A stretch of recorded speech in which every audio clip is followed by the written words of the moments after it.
If you're a high income earner and you like the idea of the Backdoor Roth IRA, well, the mega Backdoor Roth IRA is one that's even better. If you haven't heard about it, I'm going to go through it real fast for you. If we haven't met, I'm Eric with Jazz Wealth Managers, where we don't just invest your dough, we like to educate you on your dough.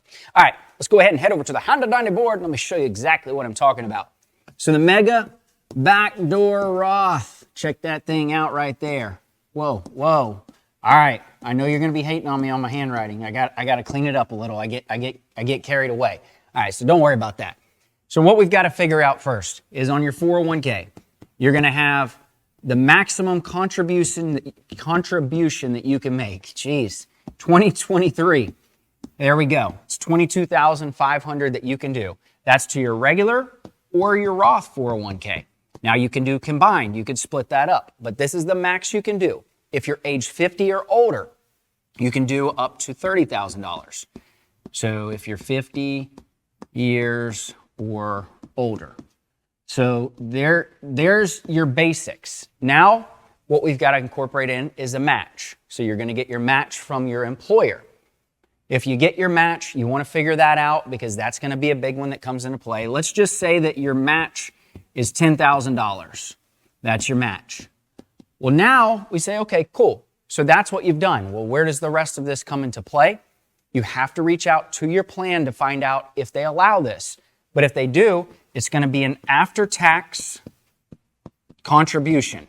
So if you have an after-tax contribution, you can do up to the total amount going towards the 401k for the year is $66,000. Or if you're age 50 or older, it's going to be $73,500. So that's the max you can do for the year. But where all of this comes into play is I listed out a bunch of numbers here, and you've got your $66,000. So if we start there, well, first you have to figure out, all right, I've put in $22,500, so I'm going to subtract that from there. And then I've also had a company match of $10,000 because that's also going to count towards the max that you can do. So if you're going to subtract out your $10,000, so now you've got about $33,500 remaining. That's what you can put in an after-tax contribution. Now, with the after-tax contribution, it gets a little more confusing than that. So let's just say that you contribute that amount after tax. If you have a Roth 401k, oftentimes it can be pretty easy because you're just going to immediately push this money. You can contact your plan when you do it. A lot of people I've talked to, they do this with their bonus. So they're going to actually take their bonus and they're going to put an after-tax contribution and then shift it over to their Roth 401k. Now that makes it really easy. If you don't have the Roth 401k, if your plan allows it, then you're able to do a Roth IRA and you're able to take that $33,500, do an in-service distribution to the Roth IRA and move it there. Now, again, there's just one more thing that makes this a bit more confusing here.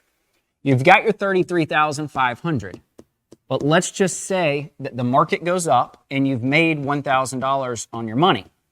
Well, if you've made $1,000 and now you have $34,500, what's going to end up happening is if you convert it all or push it all to Roth, either in the 401k or in the Roth IRA, you're going to have $1,000 in taxable gains that you're going to owe for the year. It's considered a Roth conversion, basically. So that's how that's going to work. Your only other option is to take that $1,000 and push that towards a pre-tax account. And the pre-tax account would be in your 401k, or you could just put it in just a regular IRA there. So those are ways to do this. As you can see, it gets a little bit confusing. So that's the kind of stuff we help here with our clients at Jazz Wealth. That's the mega Backdoor Roth. It's a cool approach. If you're a high income earner, creates a lot of opportunity for you to save a lot more money in the Roth account, but it's not one that every employer plan offers. Thanks for watching. If you want to watch more FinTips videos, click here. Be sure to like and subscribe also.